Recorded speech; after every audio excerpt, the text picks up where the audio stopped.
ठीक है। हम बात कर रहे थे प्रधानमंत्री की। भारत के प्रधानमंत्री के बारे में चर्चा हो गई थी। एक बार रिवाइज कर लेते हैं कि भारत के प्रधानमंत्री की नियुक्ति कौन करता है और भारत के प्रधानमंत्री की भूमिका क्या होती है, किस प्रकार से होती है, वह किन किन आयोगों का अध्यक्ष होता है, उनकी चर्चा एक बार कर लेते हैं। और उसके बाद में अपना टॉपिक रहेगा मंत्री परिषद, यानी केंद्रीय मंत्री परिषद के बारे में चर्चा करेंगे। तो हमने देखा कि प्रधानमंत्री की जो नियुक्ति होती है वो राष्ट्रपति के द्वारा की जाती है। ठीक है जी। अगर हम बात करें प्रधानमंत्री की नियुक्ति होती है, ये कल हमने चर्चा कर ली थी, नियुक्ति करी। और नियुक्ति करेगा किसका? लोकसभा में बहुमत दल के नेता, यानी राष्ट्रपति लोकसभा में जो बहुमत दल का नेता होगा उसकी नियुक्ति करता है और उसे प्रधानमंत्री नियुक्त करता है।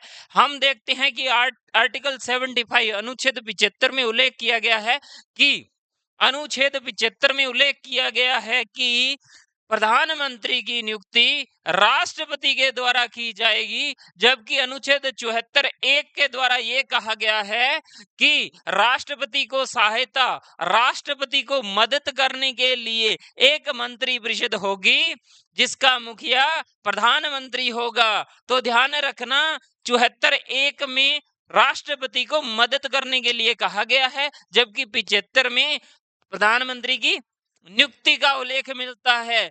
अब इसके बाद में हम देखते हैं क्या कुछ कंडीशन ऐसी हो जाए जिसमें प्रधानमंत्री अपने विवेक का प्रयोग कर सकता है। बिल्कुल, राष्ट्रपति अपने विवेक का प्रयोग करके किसी प्रधानमंत्री को नियुक्त कर सकता है, बिल्कुल कर सकता है।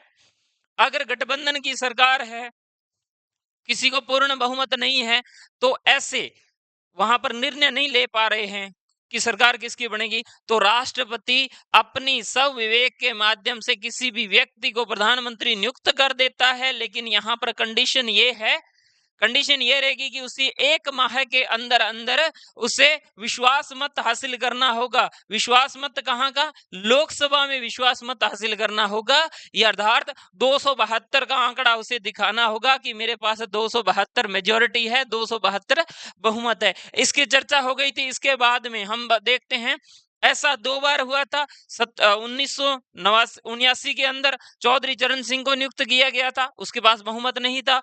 और एक इंदिरा गांधी जी की जब मृत्यु हुई थी तो राजीव गांधी जी को सीधा ही राष्ट्रपति ने प्रधानमंत्री बना दिया था और बाद में सरकार तो थी उनकी, तो उन्होंने विश्वास मत प्राप्त कर लिया था। प्रधानमंत्री की नियुक्ति के संबंध में ये कहा गया है कि अगर कोई व्यक्ति ना लोकसभा का, ना राज्यसभा का, ना लोकसभा का, ना राज्यसभा का अगर सदस्य नहीं है, ऐसे व्यक्ति को भी प्रधानमंत्री बनाया जा सकता है। वह 6 महीने के अंदर अंदर चाहे तो लोकसभा से आए चाहे राज्यसभा से आए, उसे आना अनिवार्य होगा। फिर आता है प्रधानमंत्री को शपथ। देखिए, भारत की संविधान की 3री अनुसूची के तहत प्रधानमंत्री शपथ लेता है। ध्यान रखना, शपथ लेता है। और प्रधानमंत्री शपथ में संविधान की संप्रभुता, अखंडता और विश्वास की शपथ लेता है, पद व गोपनीयता की शपथ लेता है। और इसी तहत वह प्रत्यक्ष अप्रत्यक्ष रूप से किसी भी प्रकार से विचार प्रकट नहीं करेगा। प्रधानमंत्री का कार्यकाल, देखिए प्रधानमंत्री का कार्यकाल हम कहते हैं 5 साल, नहीं 5 साल नहीं होता। प्रधानमंत्री का जो कार्यकाल होता है संसद में बहुमत रहने तक होता है। ये भी बात गलत है, संसद में बहुमत दल का नेता रहने तक है। सामान्यतः 5 वर्ष के लिए होता है, लेकिन अगर उसके दल के लोग ही ना माने, अगर उसके दल के लोग ही इस बात को ना माने कि जाओ हम तुम्हें नेता मानते ही नहीं, मान लीजिए नरेंद्र मोदी जी की अभी सरकार है और नरेंद्र मोदी जी को बोल दे कि हम तो आपको दल का नेता मानते ही नहीं है, तो क्या होगा? तो ये होगा कि वो दल के नेता नहीं रहेंगे, उसे अपने ही साथियों का विश्वास मत नहीं होगा, सरकार गिर जाएगी, उसकी जगह पर दूसरा बन जाएगा जी। इसके बाद प्रधानमंत्री हेतु जो योग्यताएं हैं, वह आवश्यक पात्रता क्या है? भारत का नागरिक, पागल दिवालिया नहीं होना चाहिए। अगर वह राज्यसभा से आ रहा है तो 30 साल कम से कम आयु, लोकसभा से आ रहा है तो 25 साल कम से कम आयु होनी चाहिए। ठीक है। वेतन भत्ते, उसे जो वेतन भत्ते दूसरे सांसदों के रूप में मिलते हैं, ठीक है, जो होंगे उनके अनुसार मिलेंगे। इसके अतिरिक्त कुछ अन्य भत्ते भी मिलते हैं। इसकी शक्तियां देखिए, राष्ट्रपति को जितने भी सलाह सहायता देने के लिए, अगर राष्ट्रपति को सलाह देने के लिए प्रधानमंत्री होगा, भारत के अंदर नियंत्रक महालेखा परीक्षक की अगर नियुक्ति करनी है, जिसे कैग बोलते हैं, यूपीएससी के अध्यक्षों की नियुक्ति अगर करनी है, चुनाव आयुक्तों की नियुक्ति करनी है, इस्तीफा वगैरह लेना, उसमें काफी भूमिका रहती है, सिफारिशें करता है। इसके तहत विभिन्न विभाग आवंटित करने हैं। अगर मंत्रियों के अलग अलग विभाग आवंटित करने हैं, उसमें प्रधानमंत्री की भूमिका रहती है, इसको स्वास्थ्य मंत्रालय दो, इसको जल मंत्रालय दो, इसको ऊर्जा, कपड़ा, महिला मंत्रालय, उस प्रकार से दो। ठीक है जी, इस प्रकार रहता है वो। अगर हम देखें मंत्रिपरिषद में कैसे, काउंसिल ऑफ मिनिस्टर में कैसे कार्य करता है, राष्ट्रपति के बीच में संचार का कार्य करता है। देखिए, एक तरफ राष्ट्रपति, इधर मंत्रिपरिषद, बीच में ये कड़ी का काम करता है। कौन? प्रधानमंत्री। इसके बाद देखते हैं अध्यक्ष के रूप में प्रधानमंत्री, ये मोस्ट इंपॉर्टेंट है। प्रधानमंत्री नीति आयोग का पदेन अध्यक्ष होता है। ठीक है, इसके बाद राष्ट्रीय विकास परिषद का अध्यक्ष होता है। इसके बाद राष्ट्रीय एकता परिषद का अध्यक्ष होता है। अंतरराज्यीय परिषद का अध्यक्ष होता है, जिसे ISC के नाम से जाना जाता है। राष्ट्रीय जल संसाधन परिषद के रूप में जाना जाता है, यानी इसका अध्यक्ष होता है। ये चर्चा आपने कल कर ली थी। इसके साथ हमने चर्चा की थी कि मुखिया के रूप में मंत्रिपरिषद की बैठकों की अध्यक्षता कौन करता है? प्रधानमंत्री करता है। इसके अलावा विदेश नीति के संबंधित जितनी भी धुरी होती है, प्रधानमंत्री के इर्द गिर्द घूमती है। जब भी भारत में विदेश नीति से संबंधित कार्य करने होते हैं तो इनके इर्द गिर्द घूमती है। प्रधानमंत्री और राष्ट्रपति के बीच में कुछ आर्टिकल्स है, उनकी चर्चा कर लेते हैं। जैसे अनुच्छेद 74 क्या कह रहा है? अनुच्छेद 74 कह रहा था कि मंत्रिपरिषद के द्वारा राष्ट्रपति को सहायता देने के लिए एक मंत्रिपरिषद होगी, जिसका मुखिया कौन होगा? प्रधानमंत्री होगा।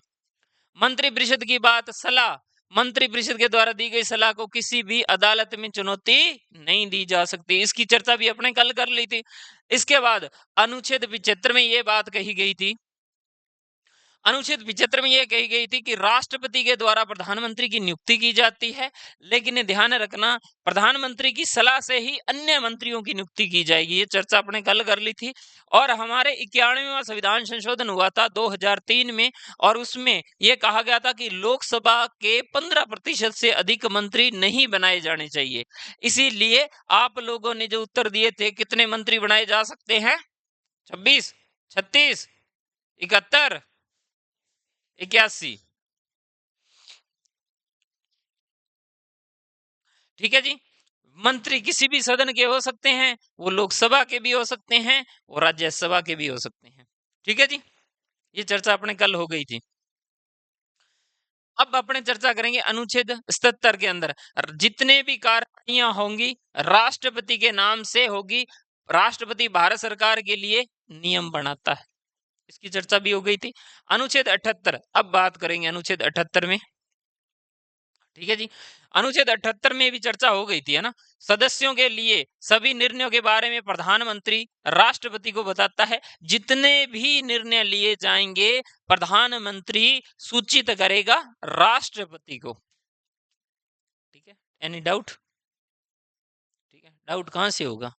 आपको तो अच्छे तरीके से कर रखा है। ठीक है जी, सदस्यों के विचार के मुद्दों का उल्लेख कर सकता है। प्रधानमंत्री राष्ट्रपति की नियुक्ति से संबंधित सलाह देता है, जब भी प्रधानमंत्री किसी की नियुक्ति करेगा। ठीक है, या राष्ट्रपति किसी की भी नियुक्ति करेगा तो वहां पर सलाह कौन देगा? प्रधानमंत्री। ये चर्चा अपने कल हो गई थी। आज हम शुरू करेंगे मंत्री परिषद, मंत्री होते कैसे हम। ठीक है, हम भी गांव में जाते तो अपने को भी कोई कहता है ना, और मंत्री जी क्या हाल है, जब हम भी थोड़ा सा नेता टाइप के होते हैं। बोला है क्या कभी किसी को? नहीं बोला। ठीक है, बड़े अभागे हैं। ठीक है, जैसे कहते हैं ना, युद्ध नहीं जिनके जीवन में बड़े अभागे होंगे, या तो पण को तोड़ा होगा या फिर रण को छोड़ा होगा। ठीक है, तो आप लोग काफी चीजों से वंचित हो, आपको जाना चाहिए जी आगे। मंत्री परिषद, काउंसिल ऑफ मिनिस्टर्स कैसे होते हैं? मंत्री परिषद, इसमें शामिल कौन होते हैं लोग? पहले तो ये देखिए, मंत्री है ना, 3 तरीके के मंत्री होते हैं। ठीक है जी, हमारे स्वभाव वाले भी 3 तरीके के हैं, वो स्वभाव आपको अलग बताऊंगा, 3 स्वभाव कौन से हैं। ठीक है, लेकिन यहाँ मंत्रियों के स्वभाव दिखाएंगे। पहले आप वाले बता देते हैं। आप वाले 3 स्वभाव कौन है? 1, जो टाइम से आते हैं। 2, जो रोज ही लेट आते हैं। 3, जो कभी कभार ही आते हैं। 3 तरीके के मंत्री हो। ठीक है, जो बीच वाले हैं वो, उन्हें पता है कि लेट आना। अच्छा, बीच वालों की भी सब कैटेगरीज है। हाँ जी, फर्स्ट वाले टाइम से आते हैं। बीच वाले हैं उनकी भी सब कैटेगरीज है। कुछ 15 मिनट लेट आते हैं, मिनिमम 15 मिनट, कुछ 22-23 मिनट लेट आते हैं, कुछ 40 मिनट लेट आते हैं, कुछ 1 घंटा लेट आते हैं। तो ये कैटेगरीज है। उसी प्रकार मंत्रियों की भी कैटेगरीज होती हैं। ये जो मैंने बताया था टॉप के है जो। अभी अपने वाले टॉप के कौन से थे स्टूडेंट, जो नेट टाइम पे आते हैं, कैबिनेट, ठीक है, वो टाइम से आएंगे, टाइम से जाएंगे। ये वाले होते हैं कैबिनेट मंत्री। सच में मत कर देना कहीं। कैबिनेट मंत्री कौन होता है, ठीक है, ये बड़े वाले मंत्री होते हैं, इनकी कैटेगरीज है, सबसे टॉप पे ये होते हैं, ठीक है। इसके बाद में आते हैं राज्य मंत्री, जो 10-15 मिनट आप जैसे लेट आने वाले, राज्य इससे छोटे वाले, ठीक है, राज्य मंत्री होते हैं, ठीक है, लेट आने वाले समझ लो। और इसमें है एक बहुत ज्यादा लेट आते हैं, मतलब तकरीबन 1 आधे घंटे, वो होते हैं स्वतंत्र प्रभार। स्वतंत्र प्रभार, ठीक है, स्वतंत्र प्रभार। और एक आएंगे अपने शेर, ठीक है, जो कभी कभार ही आते हैं, ठीक है, उनको खुश ही रखना होता है कि हम कोचिंग कर रहे हैं, उन्हें बोलेंगे उप मंत्री, ठीक है जी, इस तरीके के होते हैं उप मंत्री, ठीक है। आएंगे तो आएंगे, नहीं तो बोलेंगे बुखार हो गया जी, काम हो गया जी, आना तो था लेकिन बस से नहीं आई, भीड़ ज्यादा थी, एक्सेट्रा एक्सेट्रा, ठीक ठीक है। तो अब यहाँ बात करेंगे जो पहले टाइम से आते हैं, उनकी चर्चा करते हैं, ठीक है, आपसे ही जोड़ के पढ़ा रहे हैं, चीजें याद हो जाए। जो टाइम नेट टाइम पे आते हैं, ठीक है, कैबिनेट मंत्री सबसे बड़े होते हैं, इन्हें वेतन भी अधिक मिलता है। तात्पर्य क्या, इन्हें शाबाशी भी अधिक मिलती है कि आप समय से आते हो, ठीक है। इनके पास शक्तियां भी अधिक होती है, क्योंकि शक्तियां कैसे अधिक होंगी, कुछ पेपर में नंबर अच्छे आएंगे, ठीक है जी। चलिए जी, कैबिनेट मंत्री की बात करें, ये कैबिनेट मंत्री जितने भी होंगे वो सारे के सारे मंत्रिमंडल में शामिल होंगे, ठीक है जी, मंत्रिमंडल में शामिल होंगे जी, ठीक है। मंत्रिमंडल में सिर्फ सिर्फ और सिर्फ सिर्फ और सिर्फ कैबिनेट मंत्री आते हैं। मंत्री परिषद में ये तीनों आते हैं। सभी मंत्री मंत्री परिषद के सदस्य होते हैं, लेकिन सभी मंत्री मंत्रिमंडल के सदस्य नहीं होते हैं। समझ आ गया, नहीं आया, बताओ क्या आ गया। हाँ जी, किस किसने कहा नहीं आया, आप बोल रहे हो आप। देखिए, ये सारे के सारे मंत्री परिषद के सदस्य हैं, ठीक है जी, ध्यान रखना जी, ये सारे के सारे मंत्री परिषद के सदस्य हैं। इसमें टाइम से आने वाले भी, लेट आने वाले भी, और कभी कभार भी आने वाले, ठीक है। तो ये क्या है, ये इसमें है, सेकंड वाले में, ठीक है जी। देखिए, कैबिनेट मंत्री होते हैं, इनके पास विभाग बड़े होते हैं, ठीक है। एक चर्चा कर लेते हैं पहले, यहां पर पहले बात करेंगे मंत्री, ठीक है, मंत्री, ठीक है जी। मंत्री की अगर हम बात करें, पहले आएंगे कैबिनेट मंत्री, कैबिनेट मंत्री, ठीक है, और इसके बाद में आएंगे राज्य मंत्री, ठीक है।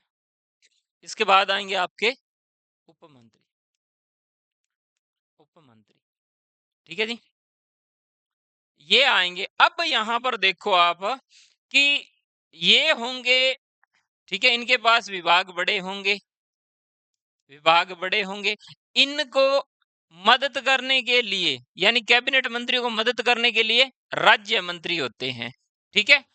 और ये भी इनको मदद करने के लिए ही होते हैं, ध्यान रखना जी। कैबिनेट ये इसके अधीन कार्य करते हैं, विभाग बड़ा है तो उसके साथ छोटे मंत्री, और उसके बाद में उप मंत्री। पर ध्यान रखना, कोई विभाग छोटा है जो कैबिनेट मंत्री को नहीं दिया जा सकता है, ठीक है, लेकिन ये इसके अधीन कार्य करते हैं। तो कई बार होता है स्वतंत्र, स्वतंत्र प्रभार, ये भी मंत्री होते हैं।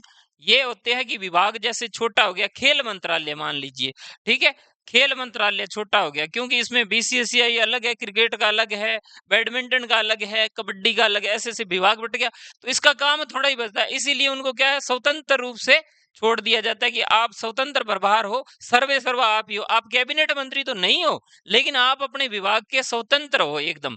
यानी मान लीजिए ये पूरा का पूरा विभाग है, ये किसके अधीन है? कैबिनेट मंत्री के। कैबिनेट मंत्री, इसको मदद करने के लिए कौन है? इसको मदद करने के लिए राज्य मंत्री है। ठीक है, राज्य मंत्री, और एक बीच में और आ जाएगा, और वो आ जाएगा उप मंत्री। ये इनको मदद करने के लिए होता है। ठीक है, मान लीजिए कोई विभाग ही छोटा सा है, वहां पर क्या हो जाएगा? स्वतंत्र प्रभार हो जाएगा। अब समझ में आ गया? वो सर्वे सर्वा वही होता है, कैबिनेट मंत्री नहीं बनाया जा सकते, क्योंकि इन्हें टीए डीए भत्ते फैसिलिटीज ज्यादा देनी पड़ती है, इसीलिए क्या करते हैं? स्वतंत्र प्रभार बना देते हैं उन्हें अलग तरीके से। ठीक है, आया? नहीं आया? कैबिनेट मंत्री, बड़ा नाम, बड़ा विभाग, ये छोटे हैं दोनों ही, ये इसके अधीन कार्य करते हैं, दोनों के दोनों ही। देखो, राज्य मंत्री मदद करेंगे कैबिनेट मंत्री को, उप मंत्री मदद करेंगे कैबिनेट मंत्री को। अगर विभाग बड़ा है तो ये दोनों इसके अधीन कार्य करेंगे, अगर विभाग है ही छोटा तो उसे स्वतंत्र प्रभार अलग छोड़ दिया जाता है कि आप इस विभाग के सर्वा सर्वे हो। ठीक है जी, जैसे ऊर्जा मंत्रालय, जैसे रेल मंत्रालय बड़ा मंत्रालय है, तो वहां कैबिनेट मंत्री चाहिए।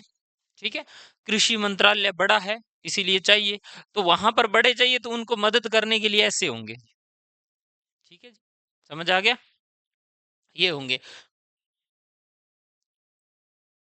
हाँ, तो ऐसे ही बोल रहा हूं मैं, ये दोनों ही उसके अधीन कार्य करेंगे। ठीक है जी, उप मंत्री। वास्तव में देखा जाए, ठीक है जी, अब क्या है, सबसे टॉप पे कौन होता है? कैबिनेट मंत्री। ठीक है, कैबिनेट मंत्री। ठीक है, अब ये कैबिनेट मंत्री सबसे टॉप पे होता है, फिर आएगा राज्य मंत्री। ठीक है, राज्य मंत्री। अब इसके बाद में अगला क्या आएंगे?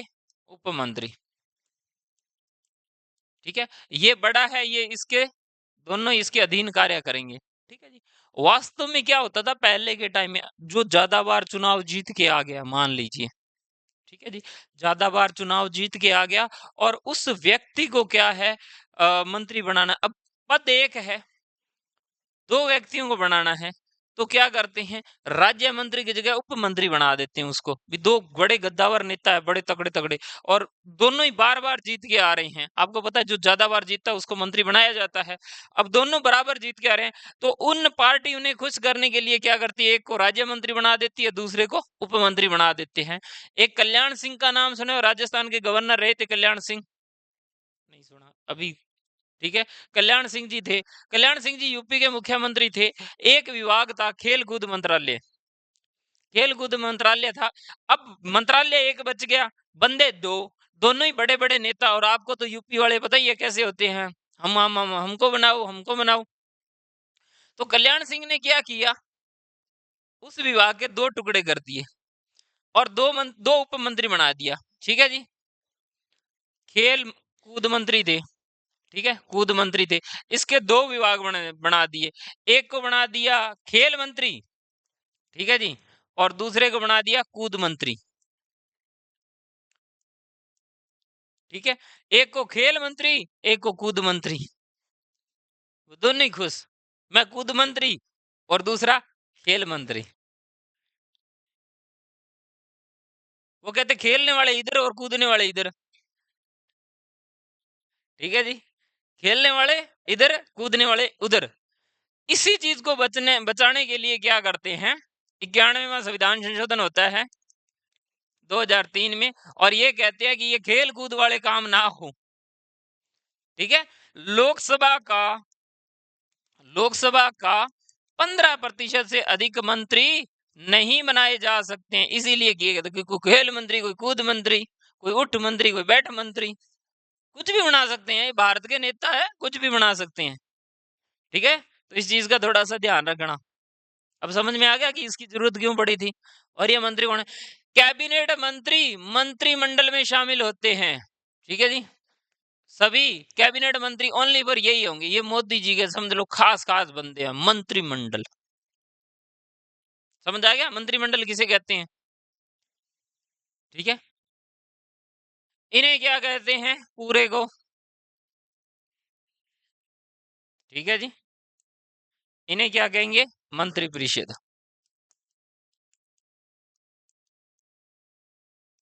ठीक है जी, ये तीनों ही मंत्रिपरिषद और ये अकेले मंत्रिमंडल। सभी मंत्री मंत्री परिषद के सदस्य होते हैं, लेकिन सभी मंत्री मंत्रिमंडल के सदस्य नहीं होते। समझ आ गया? आगे? हाँ, हुण जाके समझ आएगा। ठीक है, वीडियो फिर भी नहीं देखेंगे? ठीक है,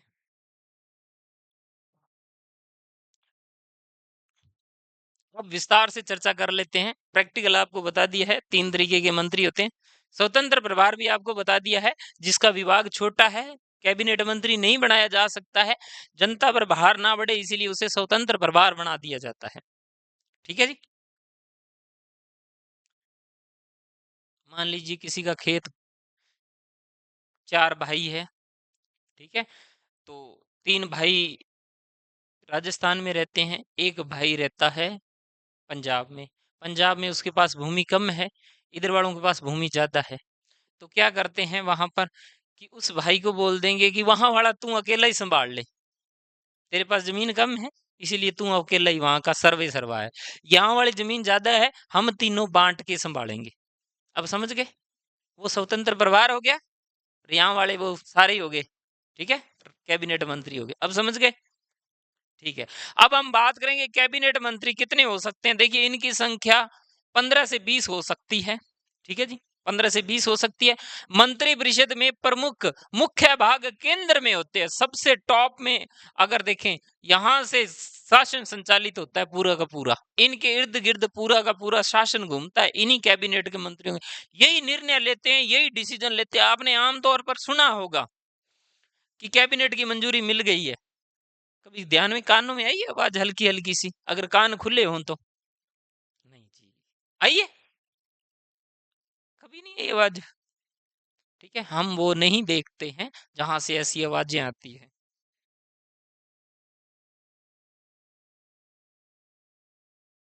ठीक है जी, कोई बात नहीं, बिजी शेड्यूल है, नहीं टाइम मिलता।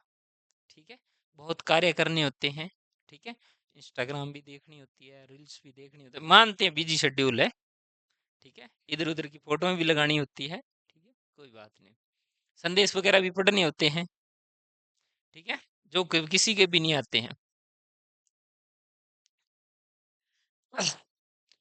देखिए कैबिनेट शब्द का उल्लेख संविधान के अनुच्छेद 352 में किया गया है।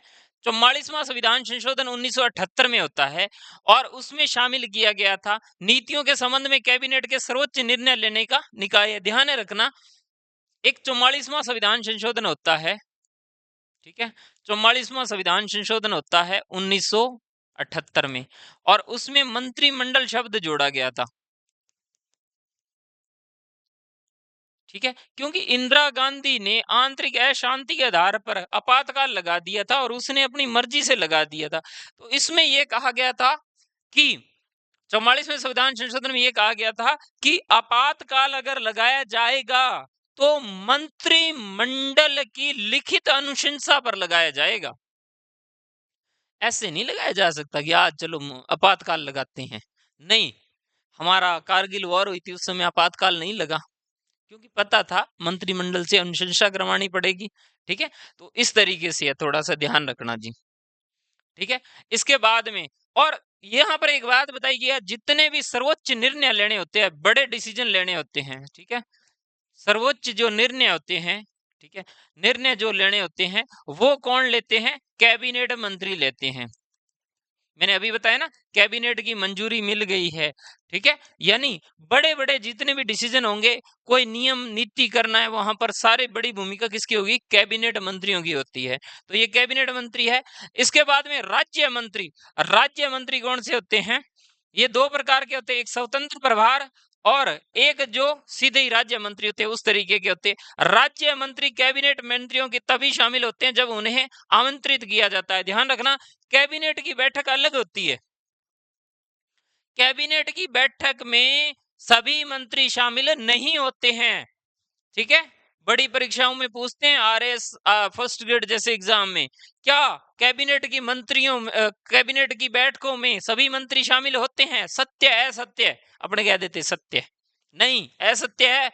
कैबिनेट की बैठकों में शामिल नहीं होते हैं। ये तभी शामिल हो सकते हैं जब उन्हें बुलाया जाए। आप कहोगे फिर हो तो रहे हैं, बुलाया जाए तब। आप भी शादी में तब जाओगे जब आपको बुलाया जाए, बिना बुलाए आप नहीं जाओगे। और कई बार बुलाने पे भी नहीं जाते, ऐसे भी होते हैं, क्या करें उनका। ठीक है, चलो बाद में कहेंगे, ठीक है, अभी कह नहीं सकते। ठीक है, उनके काम, जो मंत्री होते हैं वो कैबिनेट मंत्रियों को सहायता करने के लिए होते हैं, चर्चा हो गई। इसके बाद उप मंत्री, उप मंत्रियों की अगर बात करें, उप मंत्री स्वतंत्र नहीं होते हैं, ये कैबिनेट मंत्रियों के अधीन आते हैं, उनके संबंध में कार्य करते हैं, चर्चा हो गई थी। इसके बाद हम बात करें, यहां तक दिक्कत किसी मंत्रियों को, आप में से किसी मंत्रियों को है जी दिक्कत? हाँ जी, समस्या है? हाँ जी, नहीं है? कितने प्रकार के मंत्री होते हैं? 3। हाँ जी,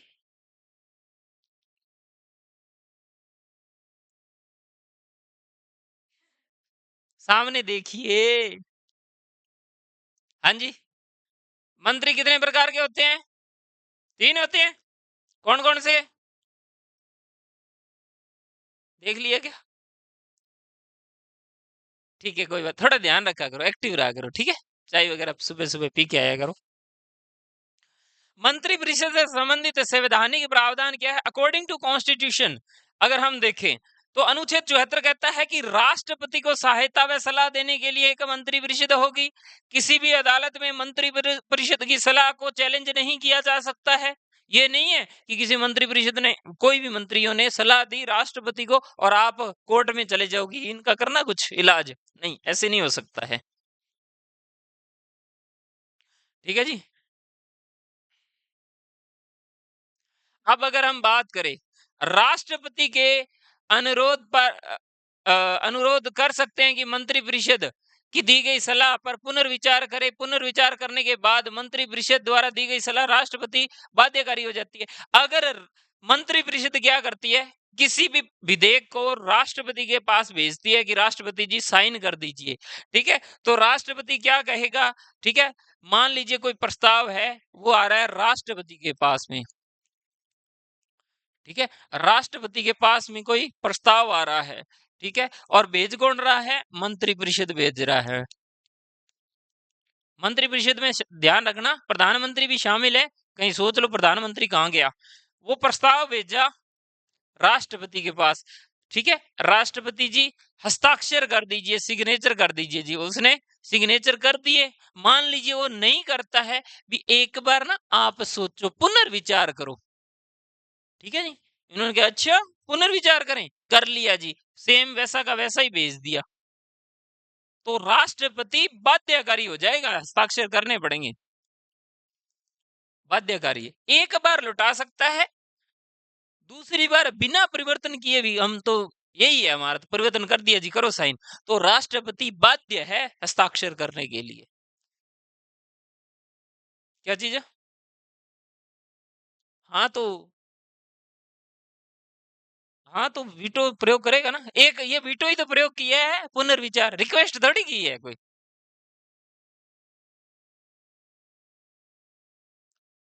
एक बार वापस लौटा दिया, उसके बाद वापस आ गया, फिर बार बार थोड़ी प्रयोग करेगा। शादी एक बार ही होती है, बार बार थोड़ी होती है। वो जेब में रख ले, पहली बार आया जेब में रख ले, लो कर लो, क्या करोगे? ठीक है जी, फिर वापस भेजेगा ही नहीं। दूसरा, एक बार इसने भेज दिया, दूसरी विटो, तीसरी निलंबन, बिल्कुल समाप्त कर सकता है।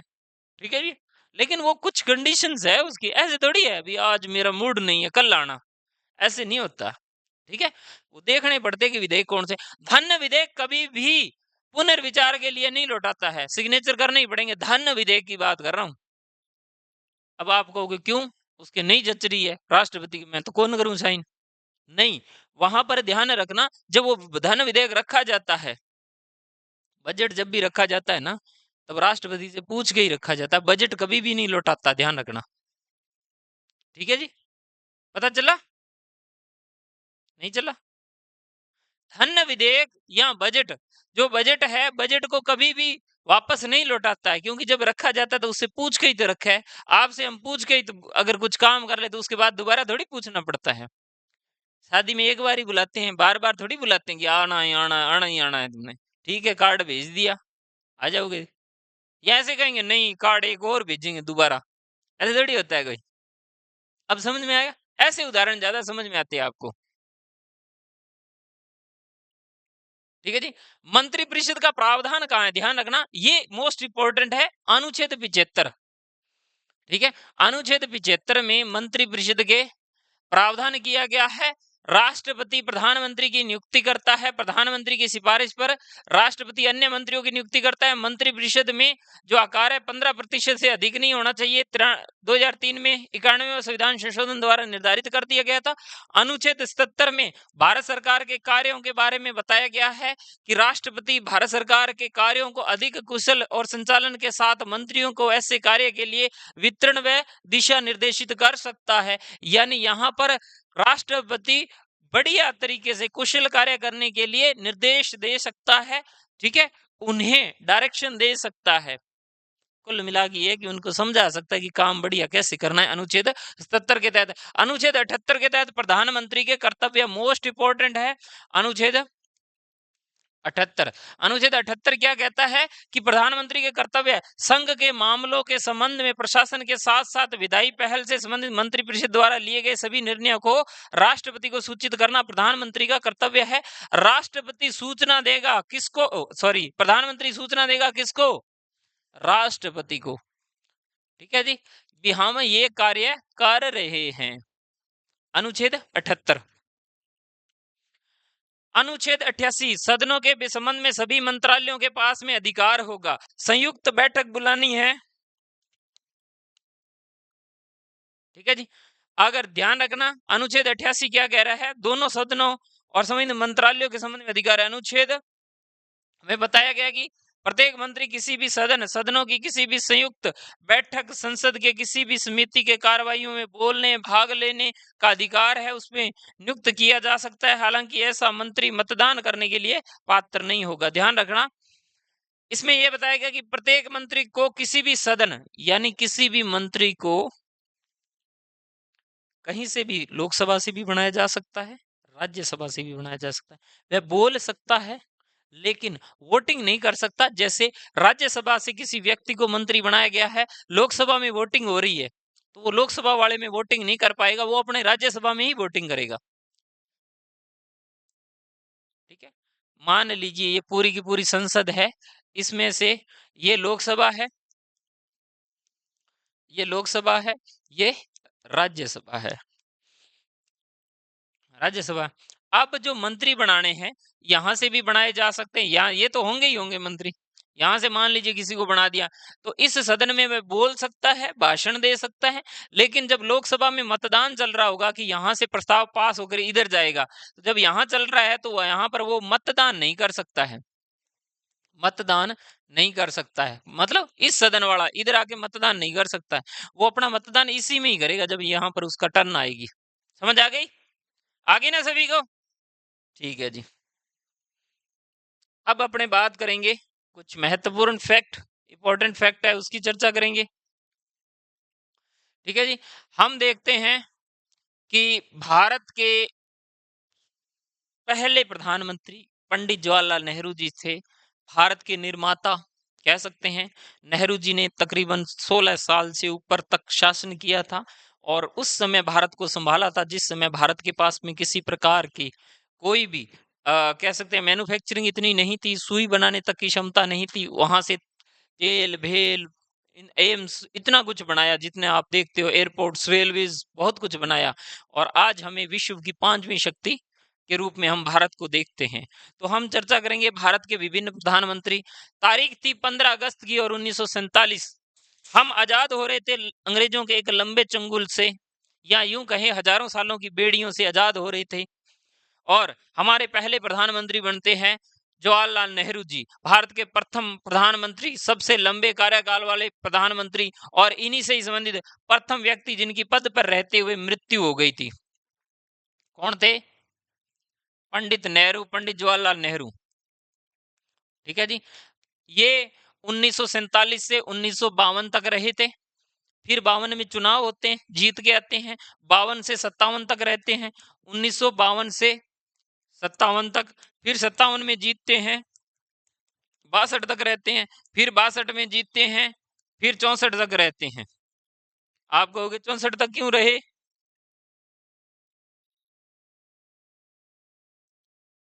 मृत्यु हो गई थी।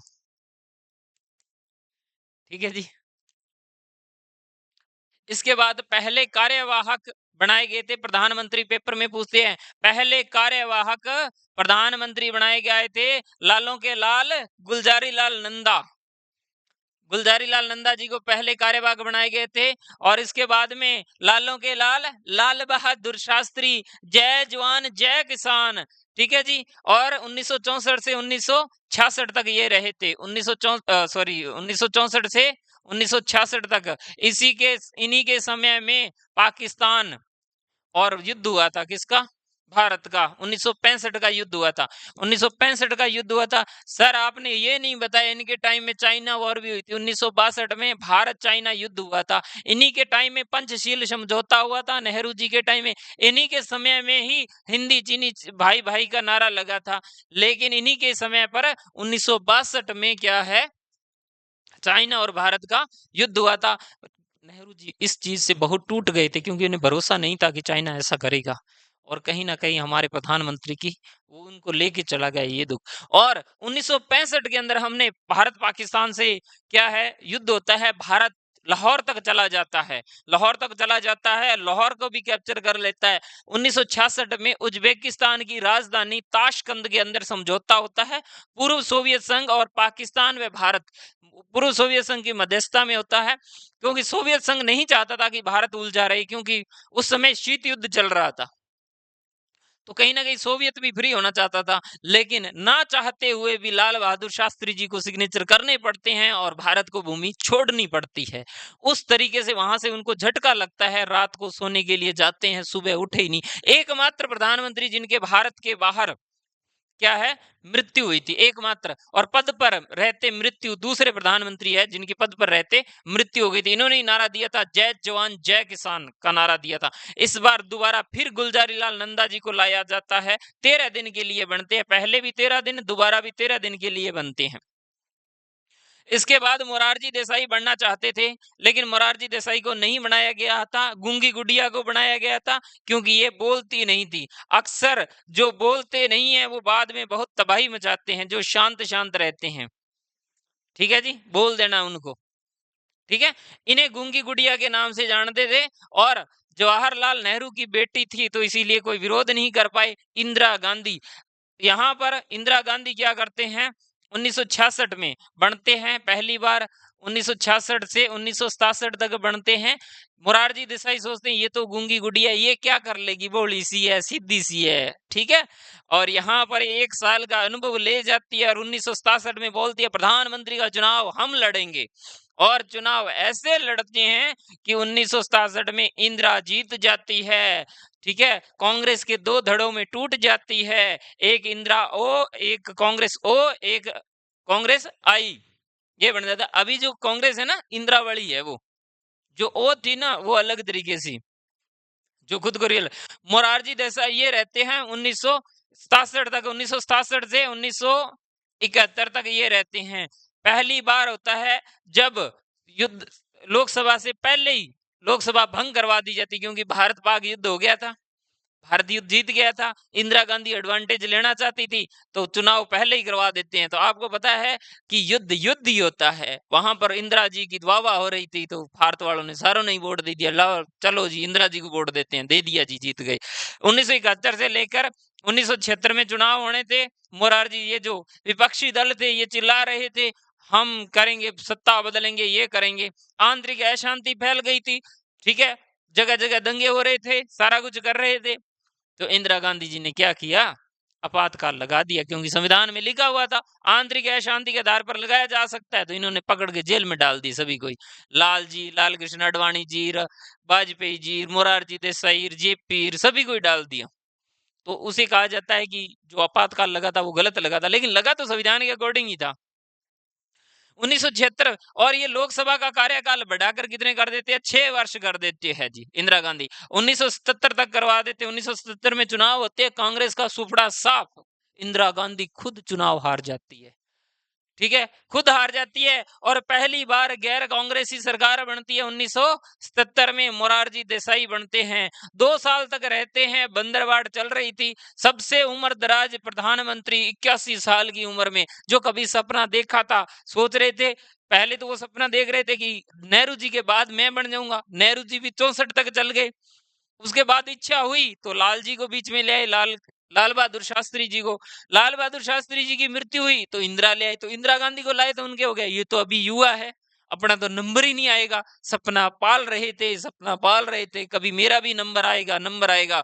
जिस चीज को अपने चाहते हैं शिद्दत से वो आपको मिल जाती है, चाहे किसी भी उम्र में मिले। 81 साल की उम्र में भारत की गद्दी पर बैठते हैं, भारत के प्रधानमंत्री की गद्दी पर बैठते हैं और वह 2 साल तक ही शासन चला पाते हैं कि उन्हें अपने पद से इस्तीफा देना पड़ जाता। वो कहता नहीं तुम नहीं, हम बढ़ेंगे, क्योंकि रली मिली सरकार थी। वो कहते तुम क्यों, मैं बनूंगा। तो इसी तरीके से उन्हें अपने त्याग पत्र देना है। त्याग पत्र देने वाले पहले प्रधानमंत्री मोरारजी देसाई। प्रश्न बन गया ना, ये बन गया। इसके बाद में आते हैं चरणों के चरण, चौधरी चरण सिंह। चौधरी चरण सिंह ऐसे प्रधानमंत्री थे जिनके कभी चरण ही नहीं पड़े संसद में, संसद का कभी सामना ही नहीं किया गया था।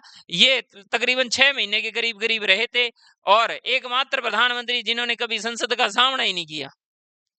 ठीक है जी।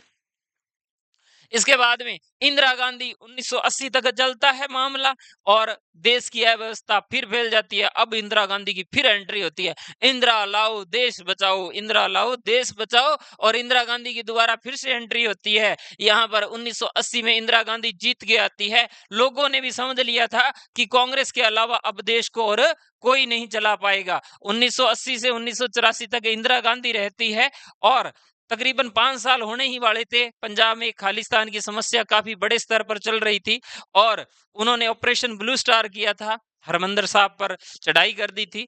और क्योंकि एक थोड़ा सा आतंकवादी वाला मुद्दा था वहां पर, वो एक अलग देश बनाना चाहते थे उसको लेकर, और उससे सिख जो जगत है उसमें नाराजगी आज भी है कहीं ना कहीं उसको लेकर। तो उससे क्या है, वो नाराज होते थे, उनके ही 2 बॉडीगार्ड थे। ठीक है, उन्होंने क्या है, इंदिरा गांधी पर गोलियां चला दी गई थी और इनकी मृत्यु हो जाती है। 1984 में पद पर रहते मरने वाले तीसरे प्रधानमंत्री इंदिरा गांधी जी। ठीक है, इनका इंदिरा जी का हरासमेंट हो जाता है और उसके बाद कुछ ही समय बचता है तो राजीव गांधी जी को बना दिया जाता है। फिर राजीव गांधी 1984 में आज तक का रिकॉर्ड है, 1984 से 1989 तक ये सबसे ज्यादा लोकसभा में सीटें जीतने वाले, 415 सीटें जीतने वाले एकमात्र प्रधानमंत्री। ठीक है, अब की बार 400 पार, अब की बार 400, रिकॉर्ड तोड़ना चाहते थे। इनको थोड़ी सी ऐसे होती है, जलन होती है ना किसी को, एक प्रधानमंत्री ऐसी भी जिनको जलन बहुत जाता है, अब की बार 400 पार, अब की बार 400 पार। तो ये भी समस्या थी, लेकिन वो रिकॉर्ड नहीं टूट पाता है, खुद की सरकार ही बड़ी मुश्किल से, है ना, बन पाती है। तो ये इनके पीछे था सबसे ज्यादा, क्योंकि लोगों की भावनाएं जुड़ गई थी। सिखों ने बेचारी की माँ को मार दिया, ये एक्सेट्रा एक्सेट्रा ऐसे करके राजीव गांधी जी, अगर देखते कंप्यूटर लाने वाले, आधुनिकता की तरफ बढ़ाने वाले, राजीव गांधी जी युवा प्रधानमंत्री कह सकते हैं। ठीक है, सबसे कम उम्र के प्रधानमंत्री थे। इसके बाद में वीपी सिंह 1990 में, 1990 में क्या कहते हैं, 1989 से 1990 तक आए थे। वीपी सिंह बनते हैं जो गैर कांग्रेसी होते हैं। ठीक है जी, और अविश्वास प्रस्ताव के बाद पद छोड़ने वाले प्रधानमंत्री ये है वीपी सिंह। इनके खिलाफ अविश्वास प्रस्ताव आ गया था तो इन्हें अपना पद छोड़ना पड़ा था। ठीक है जी, और इसके बाद अगले बने थे चंद्रशेखर। चंद्रशेखर बने थे 1990 से 91 तक ये रहे थे और वह समाजवादी पार्टी से आते थे। इनकी भी सरकार नहीं चल पाई। फिर उसी तरीके से चुनाव के दौरान जब चुनाव प्रचार चल रहा था तो राजीव गांधी जी पर क्या है, अटैक हो जाता है और उनकी मृत्यु हो जाती है, उन्हें बम से उड़ा दिया जाता है राजीव गांधी जी को। लेकिन वो प्रधानमंत्री नहीं थे, प्रधानमंत्री के उम्मीदवार थे, लगभग पता थी कांग्रेस की सरकार आएगी। और इस तरीके से देखते हैं कांग्रेस की सरकार बनती है पीवी नरसिम्हा राव, जिस समय भारत में मंदी का दौर आया था, इसी के समय वित्त मंत्री थे सरदार एसएमएस सरदार मनमोहन सिंह, और दक्षिण भारत से आने वाले प्रधानमंत्री, ठीक है, पीवी नरसिम्हा राव। बहुत कम चांस होती, 4 वर्ष 330 दिन तक रहे थे। फिर बनते अटल बिहारी वाजपेयी 1996 से 1996 दिन, 16 दिन के लिए बने थे, पार्टी कर रहे थे, है ना, मिली जुली सरकार थी, गैर कांग्रेसी सरकार थी, सभी पार्टी करी। अभी तो पार्टी शुरू हुई है, पार्टी शुरू हुई, साथ वालों ने कह दी हम तेरे साथ ही नहीं है, क्या कर लोगे जी। ठीक है, सबसे कम कार्यकाल वाले प्रधानमंत्री अटल बिहारी वाजपेयी, 16 दिन। ठीक है जी। अगले प्रधानमंत्री बन गए एच डी देवगौड़ा, 1996 से 1997, 324 दिन तक रहते हैं, ये जनता दल से थे। उसके बाद में इंद्र कुमार गुजराल भारत के प्रधानमंत्री हैं, ये सुन लो, एक मोदी जी को ही जानते, एक मनमोहन सिंह को जानते, एक नेहरू को जानते, एक इंदिरा को जानते, एक राजीव को, इतना ही जानते हो आप तो, ये सारे भी हैं। इंद्र कुमार गुजराल, इंद्र कुमार गुजराल 1997 से 1988 तक रहे थे, 322 दिन तक रहे थे, और फिर से अटल बिहारी जी की एंट्री होती है, अटल बिहारी वाजपेयी, सभी साथी कहते हैं चलिए आपको प्रधानमंत्री बनाते हैं जी। 1998 से फिर क्या करते हैं, बीच में ये बने थे, लेकिन क्या है, साथी इनको बार बार धोखा दे देते थे। संसद में एक पढ़ रहे थे, कविता पढ़ रहे थे, और कविता पढ़ते उन्होंने कहा कि मैं प्रधानमंत्री नहीं बनना चाहता था, मुझे मजबूरी वर्ष बनाया गया, ठीक है, लेकिन मैं वादा करता हूं मैं फिर आऊंगा और इस बार 5 साल पूरे करके जाऊंगा। 1998 में, 1998 1999 में आते हैं, 2004 तक रहते हैं, ठीक है जी। और प्रधानमंत्री के रूप में अपने कार्यकाल पूरा करने वाले पहले गैर कांग्रेसी प्रधानमंत्री अटल बिहारी वाजपेयी। इससे पहले 1998 के अंदर क्या हुआ था, 13 महीने ही सरकार चली थी इनकी, साथियों ने फिर धोखा दे दिया था कि जाओ हम तुम्हारे साथ ही नहीं है। तो इस बार दोबारा चुनाव होते हैं, बीजेपी को बहुमत मिलता है बहुमत नहीं मिलता है, रली मिली सरकार होती है। इसके बाद आते हैं मनमोहन सिंह, 2004 से 2014 तक पहले सिख प्रधानमंत्री, जहां 2% जिस समुदाय की जनसंख्या है वहां से भी हमने प्रधानमंत्री बना दिया था, ठीक है, हमने, जनता ने बना दिया, मैंने नहीं बनाया था, जनता ने बना दिया था, ठीक है, सरदार मनमोहन सिंह जी। और इन्हीं के समय में ही हमने भारत और अमेरिका के संबंध प्रगाढ़ होते हैं, जो आज आप देखते हो ना, ये वाले भी, ये तो इनकी वजह से हो रहा है, महापुरुष जिनका नाम लेते, इनकी वजह से नहीं हो रहा। यहां से इन्होंने शुरुआत की थी 2005 में, परमाणु समझौता हुआ था, उसके बाद में धीरे धीरे संबंध अच्छे होने लग गए थे। बराक ओबामा भारत आते हैं, मेल मिलाप बढ़ गए थे, इन्हीं के टाइम में हुआ था। इनको तो है ना, खीर बना के ठंडी करके चम्मच वगैरह लगा के दे दिया था कि लो अब आप खाओ जी। इसके बाद में हमारे सुपर हीरो आते हैं नरेंद्र मोदी जी, 2014 से 2019 तक भारत के चौथे प्रधानमंत्री, जिन्होंने लगातार दो बार कार्यकाल पूरा किया, नरेंद्र मोदी जी, है ना। 2019 से 2024 लगातार 2 बार कार्यकाल वाले गैर कांग्रेसी प्रधानमंत्री नरेंद्र मोदी जी अब तीसरी बार बन चुके हैं। तीसरी बार प्रधानमंत्री की शपथ लेने वाले प्रधानमंत्री वर्तमान में अभी भी है, ठीक है, टाइगर अभी जिंदा है, ठीक है जी। इस तरीके से बनते हैं। तो ये आपने प्रधानमंत्री हो चुका है, मंत्री परिषद टॉपिक पूरा हो गया है, इसे अच्छे से कर लेना। और अगर किसी को समस्या हो तो आप कल क्लास में पूछ लेना, बाकियों को समस्या तो वो अपने आप कमेंट करके पूछ लेंगे जी, ठीक है जी। मंत्री परिषद प्रधानमंत्री आपका कंप्लीट हो गया है। इसके बाद अपने चर्चा करेंगे महान्यायवादी की, उसके बाद देख लेना कितने टॉपिक बचते हैं। लोकसभा, राज्यसभा, उनकी चर्चा हो जाएगी, ठीक है। और फिर केंद्र सरकार आपका पूरा है जी, ठीक है जी। Thank you.